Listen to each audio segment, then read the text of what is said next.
Honestly, I leave for 2 weeks and everything falls apart. What's going on? So much has been going on while I've been away that I put it to you, my audience, to decide what it is that you think I should cover.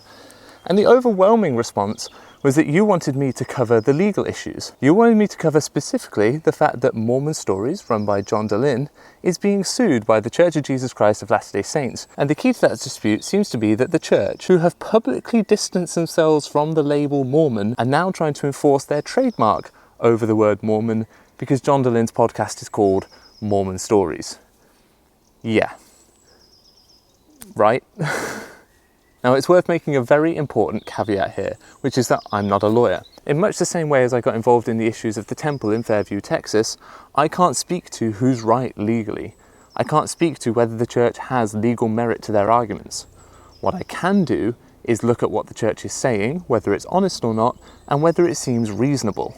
Because I'm not sure it is entirely reasonable for the church to be trying to enforce this trademark. Legally, they might be entitled to, but those are two different things.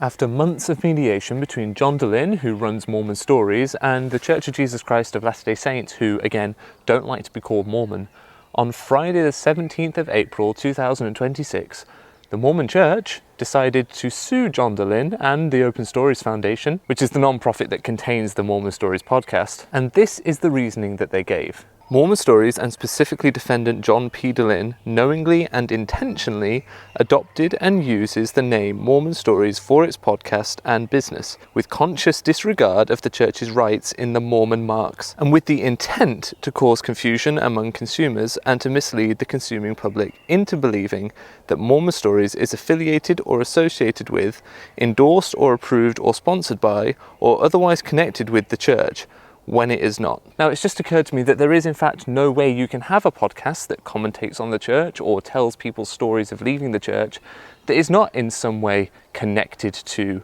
the Church of Jesus Christ of Latter-day Saints. So essentially, as far as I understand it, they're suing him over his use of the word Mormon, his use of branding that they allege is too similar to their branding, and for using church photos in thumbnails. They said he did these things with the specific intent to cause confusion as to the affiliation of the Mormon Stories podcast. Now, I'm not a lawyer. I think I've already made that clear. So those that are, feel free to chime in the comments. But it does seem interesting to me that the specific focus of the church's suit seems to be around confusion, around the confusion that is being generated by Mormon Stories branding versus the church's branding, by their use of church images. Rather than just saying, look, he's infringing our trademarks, make him stop. They are saying, given the confusion caused by defendants' persistent use of the church's intellectual property, plaintiffs file this complaint to prevent defendants' use of trademarks likely to cause confusion to the public. Their argument seems to rely heavily on this point of confusion, as well as wanting absolutely no apparent connection to the church, which maybe there's a legal definition for this, but it seems to me somewhat difficult to have a podcast that talks about the church, commentates on the church, or in other ways tells people stories of leaving the church, that doesn't therefore have some kind of connection to the church, even if it's not an official or an endorsed one. The current prophet of the Mormon Church, Dallin H. Oaks, seems to be on a mission to reverse, adapt, or halt many of the things that defined his predecessor's term of office, if that's the term you want to use for a Mormon prophet. Let me give you a few examples. The decision to remove names for different age groups for young women in the church was reversed just this last week when new names were announced. Russell M. Nelson reduced church on a Sunday from 3 hours to 2. Now, under Dallin H. Oaks, while it remains 2 hours, we have seen a change that brings back weekly Sunday school meetings and weekly gendered instruction sessions for men and women. Under Russell M. Nelson, they alternated week by week. We've got 3-hour church now in 2 hours. Dallin H. Oaks also immediately put the brakes on Russell M. Nelson's temple building spree, and he did so before he had even declared himself prophet, and he did it 6 months before he was sustained by the members of the church to be the next prophet. And perhaps most significantly to this conversation, it would seem that Dallin H. Oaks is trying to row back the changes that Russell M. Nelson put in place to get rid of the nickname Mormon. Today, I feel compelled to discuss with you a matter of great importance. Some weeks ago, I released a statement regarding a course correction for the name of the church. I did this because the Lord impressed upon my mind the importance of the name He decreed for His church, even the Church of Jesus Christ of Latter-day Saints. That announcement from Russell M. Nelson began the great rebrand of the Mormon Church. It is not rebranding. Gone was the I'm a Mormon campaign, the name of the church website also changed, and even the world-famous Mormon Tabernacle Choir became the Tabernacle Choir at Temple Square. Church apologists took the name Mormon out of their handles as well. Midnight Mormons became Ward Radio. Fair Mormon just became Fair. Alignment with the church, trying to look like an insider, trying to look legit to a Mormon crowd, became not using the word Mormon at all. From the moment Russell M. Nelson declared the name Mormon a major victory for Satan, it was a race to drop the M word from your handle. And so really, if John DeLynn had wanted to try and catfish people into thinking that he was in some way affiliated with the church, surely he would have done the same. He would have dropped the M word as well. He would have stopped calling himself Mormon Stories. He would have become something like Latter-day Stories or whatever.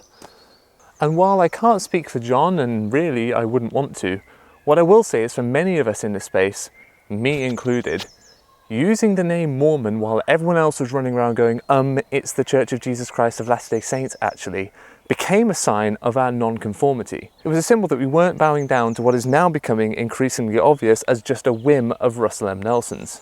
It is not a whim.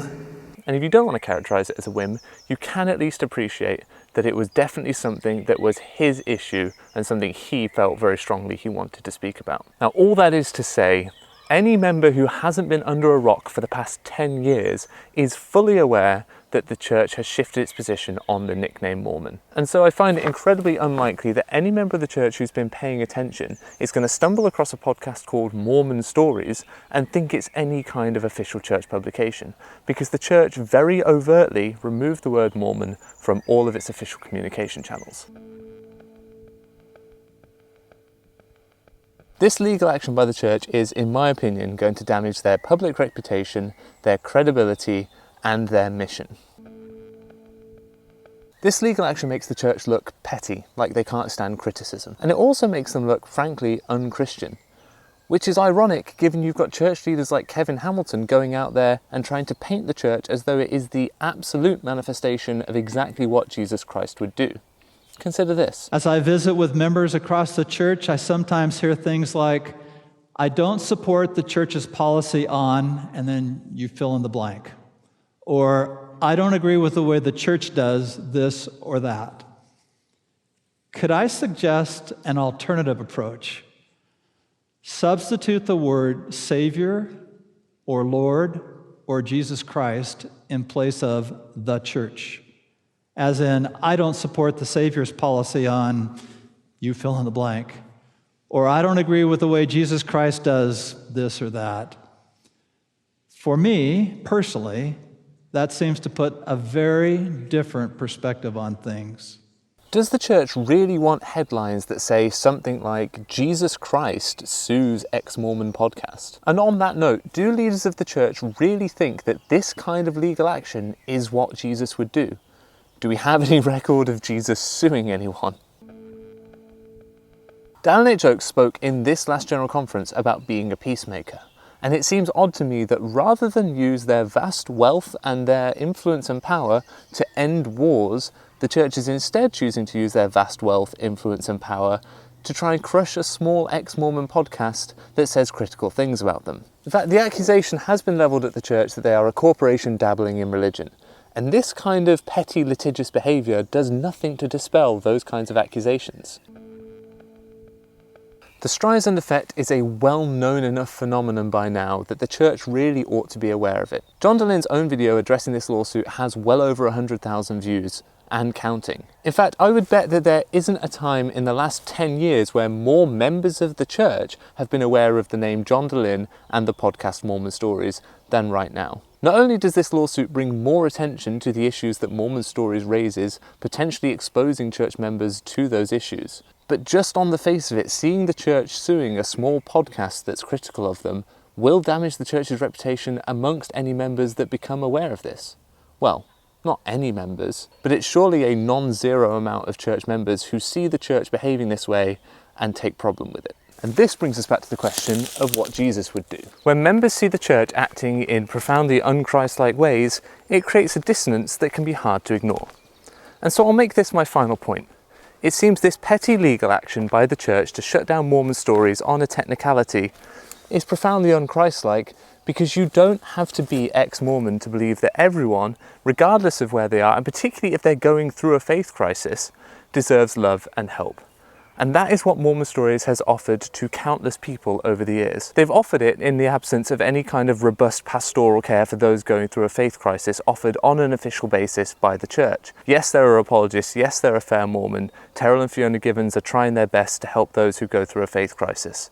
But the church as an institution is woefully lacking in resources for those who experience challenges of faith. And so it falls to podcasts like Mormon Stories to offer a place for people to go when they start to realize that things weren't quite as they had always believed them to be. That is a deeply uncomfortable experience for many people, and Mormon Stories offers a landing place for those people. So to see the church trying to shut that place down on a legal technicality doesn't seem to me to be what Jesus would do. Now, if you value the work of content creators in this space who now operate under the very real threat of legal action by the church, then your support would be greatly appreciated. You can go to donorbox.org/Nemo the Mormon, where $5, $10, $20 a month will help to ensure that this channel continues to run. And if you want extra bonus videos and extra content, you can go to patreon.com/Nemo the Mormon, where you can find all that fun stuff. So I'll say thank you so much in advance for your support, and I'll see you on the next one.